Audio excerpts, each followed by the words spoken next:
Welcome back in Focus ہیں doctor Maleeha Lodhi former ambassador to the United States and UN۔ بہت سے لوگ یہ کہہ رہے ہیں کہ یہ جو پیس بورڈ ہے یہ سفارتی اور سیاسی تعلقات اور اس کے ذریعے جو ہے وہ حل نکالنے کی کوشش کرے گا۔ It has nothing to do with عسکری قوت اس کے اندر کہیں شامل نہیں ہے یا سیکورٹی کی بات نہیں ہے۔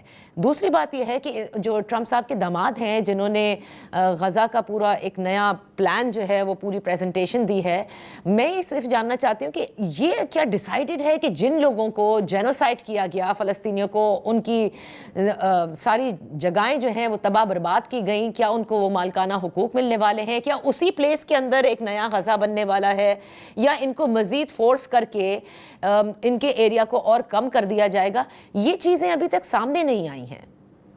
دیکھیں آپ ٹھیک کہہ رہی ہیں، بیکاز اول تو یہ کہ ہمیں معلوم نہیں کہ اسرائیل وہاں سے اپنی آکیوپیشن ختم بھی کرنا چاہتا ہے یا نہیں۔ رائٹ، کیا وہ ارادہ رکھتا ہے to withdraw from Gaza, because اس پیس پلان کے تحت تو اس کو ودرا کرنا ہے، لیکن وہ مختلف قسم کے بہانے کر رہا ہے۔ دیکھیں ابھی بھی مور دین ہاف آف غازہ جو ہے وہ اسرائیل کے کنٹرول اور آکیوپیشن میں ہے۔ جی، تو سوال تو اصل یہ پیدا ہوتا ہے نا کہ اگر وہ وہاں سے نکلتے ہی نہیں ہیں تو پھر ان فلسطینیوں کو کس قسم کی زندگی ہوگی؟ ان کی آکیوپیشن میں یا ان کو دھکیل دیا جائے گا؟ بیکاز اسرائیل تو ابھی بھی یہی چاہتا ہے، اس کے جو رائٹ ونگ ممبرز ہیں نیتن یاہو کے کیبنٹ کے، وہ تو بار بار یہ دہراتے ہیں کہ ان کو نکال دو یہاں سے، ان کو اور ملکوں میں بھیج دو، مختلف جو نیبرنگ عرب کنٹریز ہیں، اور وہاں ان کو رہائش دی جائے۔ تو یہ دیکھیں بہت سوالیہ نشان ہے اس پلان پہ۔ یہ بڑا کنولیوٹڈ ایک گورننس سٹرکچر بنایا ہے ٹرمپ اور اس کی ٹیم نے۔ ٹیم اس کی جو ہے ساری پرو اسرائیل ہے، ساری پرو اسرائیل ہے۔ اس کا جو سن ان لا ہے اس کے تو ذاتی تعلقات ہیں نیتن یاہو کے ساتھ۔ تو یہ یعنی کہ سلائیڈز دکھانا وہاں پر ڈیووس میں جو کہ جیرڈ کشنر نے کیا وغیرہ، یہ تو میں تو اس میں کوئی I don't see any serious, میں نہیں سمجھتی کہ یہ اس طرح سے امپلیمنٹ ہوگا۔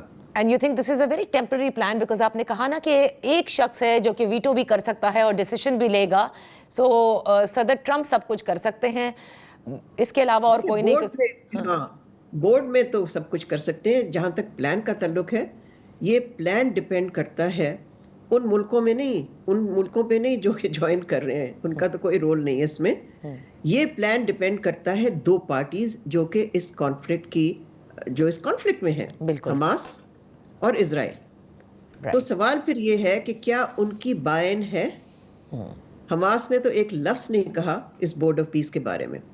حماس نے جو کہا ہے وہ انہوں نے وہ جو اسٹیبلائزیشن فورس کا تصور ہے، ویژن ہے، اس کو اپوز کیا۔ انہوں نے کہا جی ہم فورن ٹروپس نہیں چاہتے غازہ میں۔